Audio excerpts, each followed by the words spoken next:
महत्त्वाची बातमी मुंबईमधील शाळा आणि महाविद्यालयांना उद्या सुट्टी जाहीर करण्यात आलेली आहे। उद्या कल्याण डोंबिवली आणि नवी मुंबई महापालिका क्षेत्रामधल्या शाळांना सुद्धा सुट्टी जाहीर करण्यात आली आहे।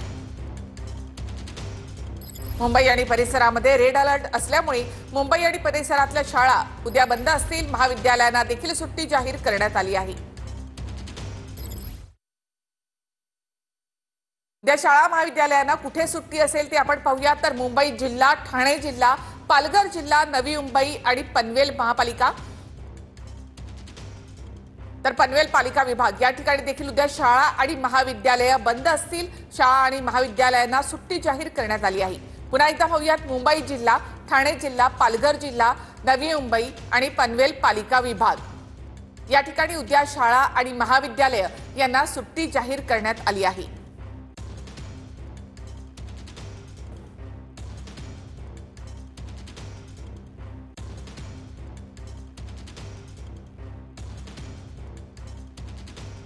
तर मुंबईसह उपनगरामध्ये पावसाची संततधार कायम आहे। पुढचे 12 तास तुफान पाऊस पडणार असा इशारा हवामान खात्याकडून देण्यात आलाय। मुंबईला 48 तासांसाठी मुसळधार पावसाचा रेड अलर्ट देण्यात आलेला आहे।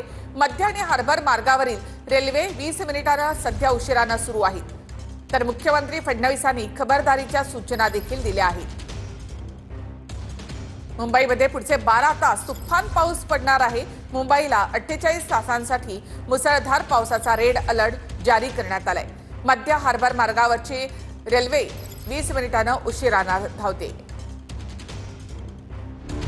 अंधेरीमध्ये मुसळधार पावसामुळे रस्त्यावर पाणी साचलं। मीरा देसाई रोडवर मर्सिडीज कार साचलेल्या पाण्यामध्ये अडकली।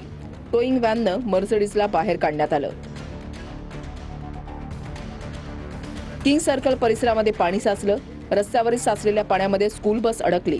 प्रशासन तसंच बचाव पथकानं विद्यार्थ्यांना सुरक्षितरित्या बाहेर काढलं।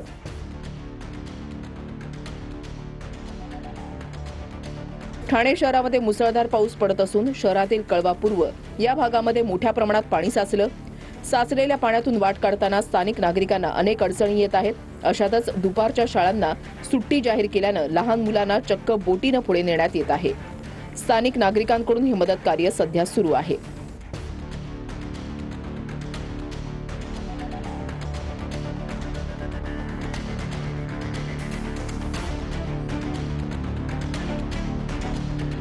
वडाळ्यामध्ये सकाळच्या वेळेला कामावर जाणाऱ्या एका मुलीचं मोबाईलसह साहित्य पाण्यामध्ये पडलं। यावेळेला मुलीला रडू कोसळलं।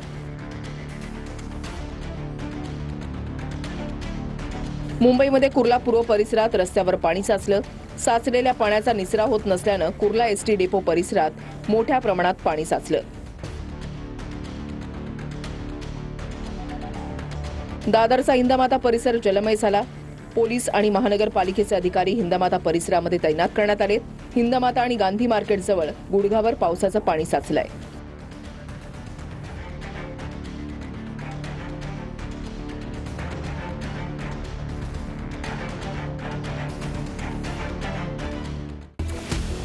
चेंबूर मार्केट आणि कलेक्टर कॉलनीमध्ये गुडघाभर पाणी साचलं।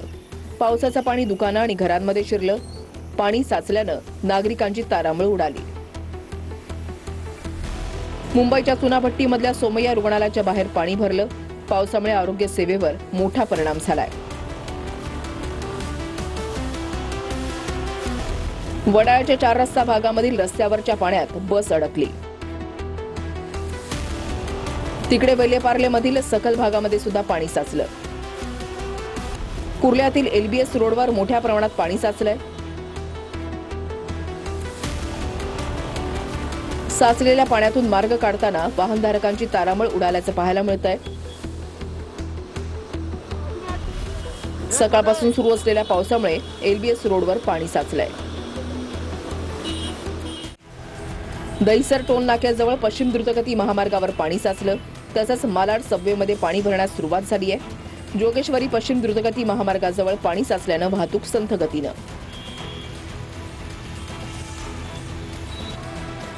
मुसळधार पावसामुळे ठाण्यातील करपे कंपाऊंडमध्ये पाणी साचलं। वाहतूक पोलिसांकडून पाण्यामध्ये अडकलेल्या रिक्षा बाहेर काढण्याचं काम सुरू।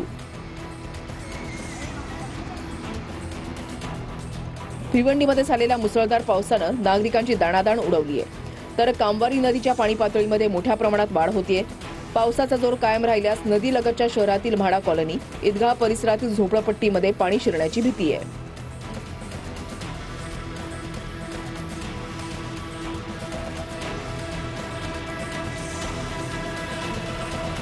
कल्याण डोंबिवलीमध्ये पावसाचा जोर वाढलाय. कल्याण छत्रपती शिवाजी महाराज चौक ते आंबेडकर रोड पाण्याखाली गेलाय. वाहन चालकांना अक्षरशः तारेवरची कसरत करत मार्ग काढावा लागतोय.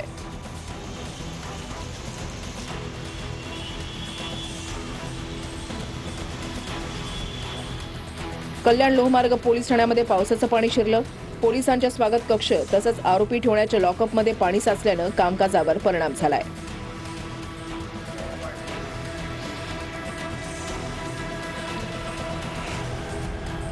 नवी मुंबईमध्ये सकाळपासून पावसाची जोरदार बॅटिंग पाहायला मिळाली आहे. सांदपाडा गावात जाणाऱ्या रेल्वे पुलाखाली पाणी साचलं. साचलेल्या पाण्यातून गाड्या बाहेर काढताना वाहन चालकांची कसरत झाली.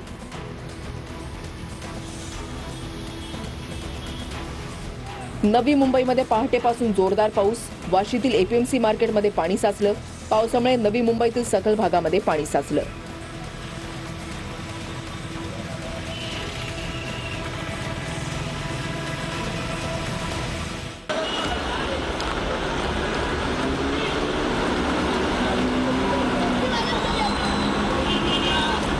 मुंबईत 10 ते 12 तास अतिशय तीव्र पाऊस होणार आहे.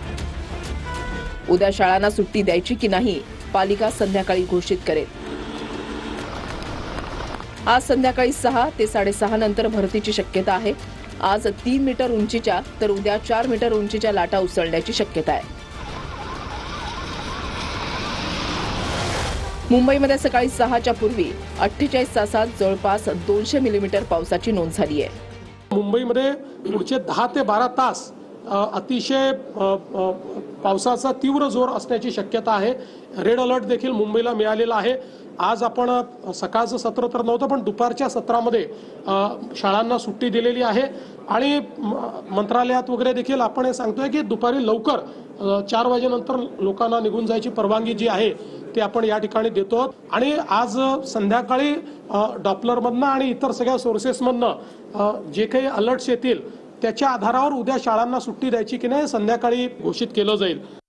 नांदेड जिल्ह्यामधल्या 3 तालुक्यांना मुसळधार पावसाचा फटका बसला. मुखेड तालुक्यामध्ये ढगफुटीमुळे मोठं नुकसान झालं. अनेक गावांमध्ये पावसाचं पाणी शिरून घरं आणि शेतीचं मोठं नुकसान झालेलं आहे.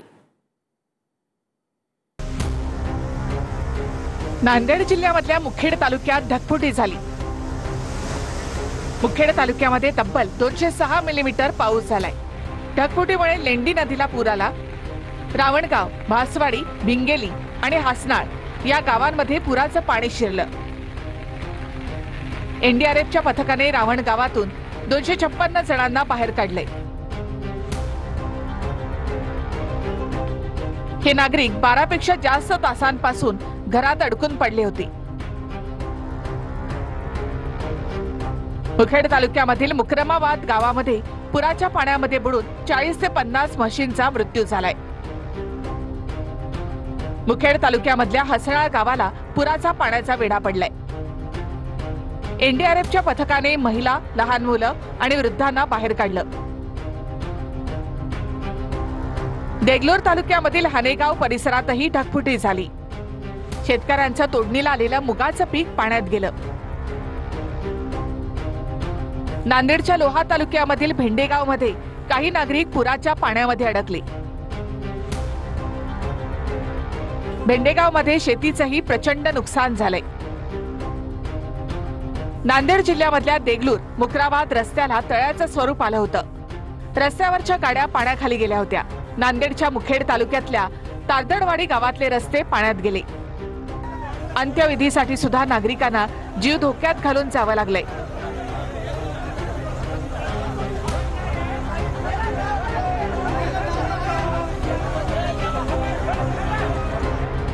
नांदेडच्या गोदावरी नदीनं धोक्याची पातळी ओलांडली. जुन्या नांदेड शहरामधील पुलाला नदीचं पाणी टेकलंय. विष्णुपुरी धरणाचे दरवाजे उघडण्यात आले.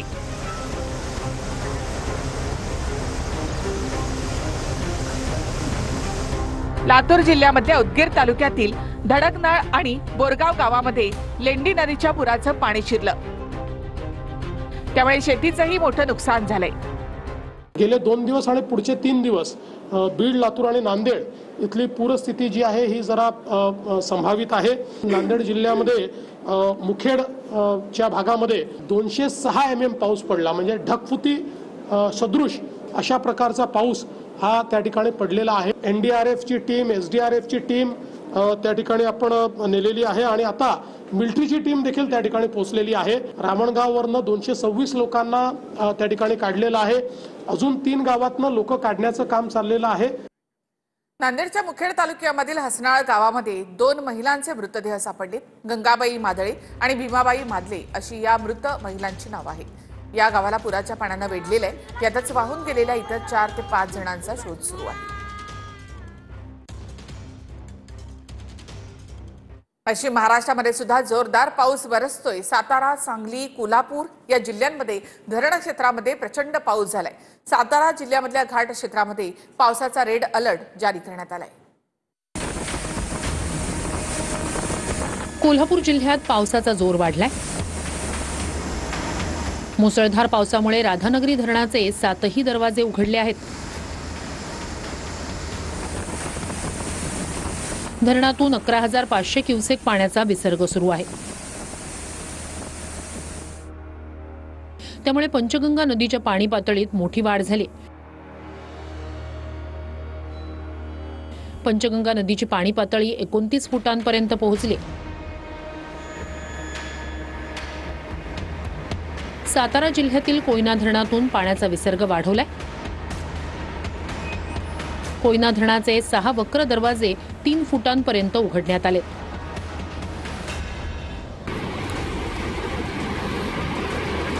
कोयना धरणातून 19,200 क्युसेक पाण्याचा विसर्ग नदीपात्रात सुरू आहे।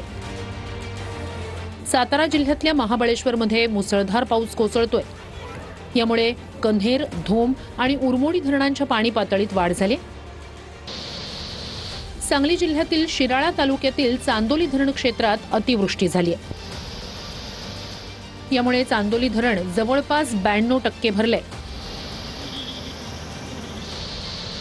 चांदोली धरणातून वारणा नदीपात्रात 6,500 क्युसेक पाण्याचा विसर्ग सुरू आहे। तर कोकणामधल्या जिल्ह्यांना सुद्धा जोरदार पावसानं झोडपलं आहे। रायगड, रत्नागिरी आणि सिंधुदुर्ग या जिल्ह्यांमध्ये नद्यांच्या पाणी पातळीमध्ये वाढ झाली आहे। अनेक बाजारपेठांमध्ये सुद्धा पाणी शिरलंय।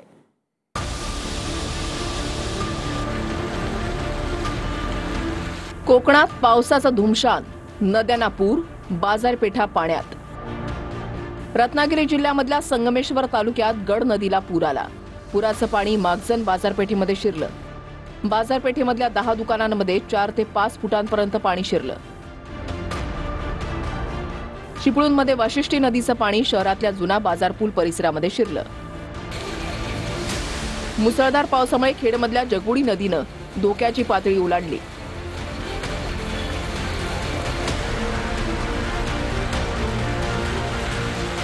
बाव नदीच्या पाणी पातळीतही मोठी वाढ झाली। नारळाच्या बागेमध्ये 8 फुटांपर्यंत पाणी साचलं होतं। संगमेश्वरमधील शास्त्री नदीनं इशारा पातळी ओलांडली। राजापूरमधील कोदवली नदी ही दुधडीवरून वाहू लागली आहे। रत्नागिरी जिल्ह्यातल्या धरण क्षेत्रातही धुवाधार पाऊस बरसलाय। त्यामुळे लांजा तालुक्यातलं खोर निमको धरण पूर्ण क्षमतेनं भरलंय।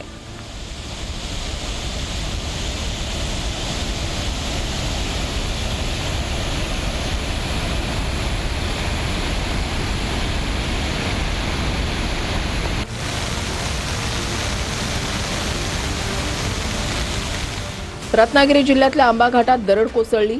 दरड कोसळल्यानं वाहतूक काही काळासाठी ठप्प झाली।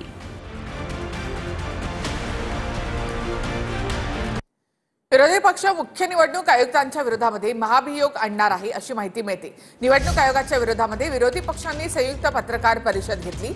निवडणूक आयुक्त नव्हे, हे तर भाजपचे प्रवक्ते अशी टीका विरोधी पक्षांनी केली आहे।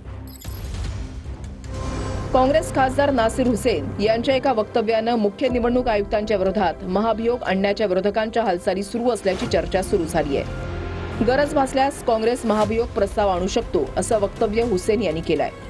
मुख्य निवडणूक आयुक्त ज्ञानेश कुमार यांच्या पत्रकार परिषदेनंतर काँग्रेसनं त्यांच्यावर टीकेची झोड उठवली आहे। राहुल गांधींनी 7 दिवसात शपथपत्र द्यावं किंवा देशाची माफी मागावी असं ज्ञानेश कुमारांनी म्हटलं होतं।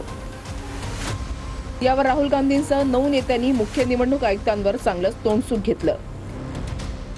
हमारे सदन में उपस्थित सांसद, विभिन्न राजनीतिक दल हम नजर रखेंगे और आने वाले समय में उचित कदम लेंगे।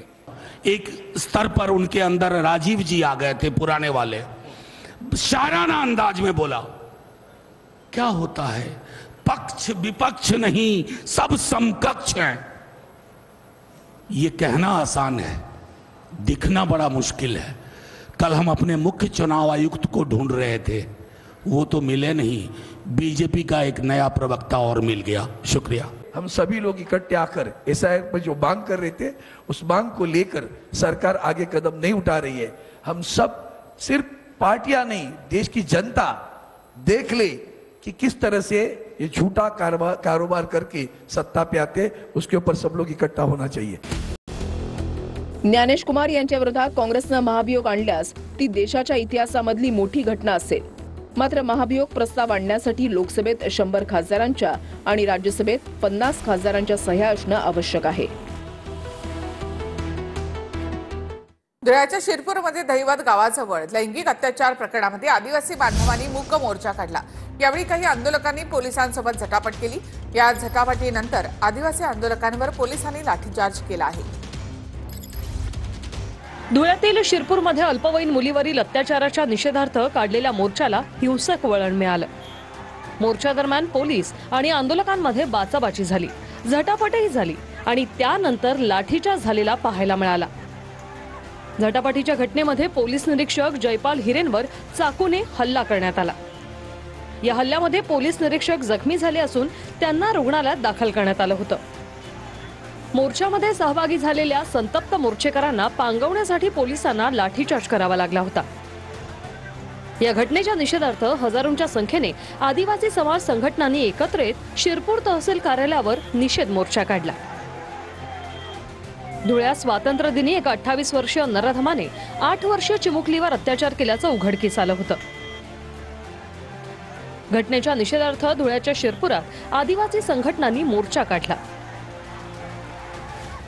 हाताला काळ्या फिती बांधून निषेधाचे फलक हातात घेत हा निषेध मोर्चा काढण्यात आला। चिमुरडीवर अत्याचार करणाऱ्या नराधमावर कठोरात कठोर शासन करण्यात यावं अशी मागणी करण्यात आली। त्याचसोबत हा खटला फास्ट ट्रॅक कोर्टामध्ये चालवण्यात यावा अशी मागणी आंदोलकांतर्फे करण्यात आली। या मोर्चाला हिंसक वळण लागले। मोर्चा दरम्यान एका पोलीस अधिकाऱ्यावर धारदार शस्त्राने वार करण्यात आलाय। एका समाजकंटकाने आम्हाला पाठीमागून धारदार शस्त्राने मारलं होतं। त्याच्यात छोटीशी जखम झाली आणि ते वैद्यकीय उपचार घेऊन आता आम्ही व्यवस्थित आहोत। मी आपोआप उतरून आता सर्व कार्यक्रम शांततेत झाला आहे आणि शिरपूर शहरामध्ये शांतता आहे। आपण सर्वांनी शांतता ठेवावी आणि कोणत्याही अफवांवर विश्वास ठेवू नये।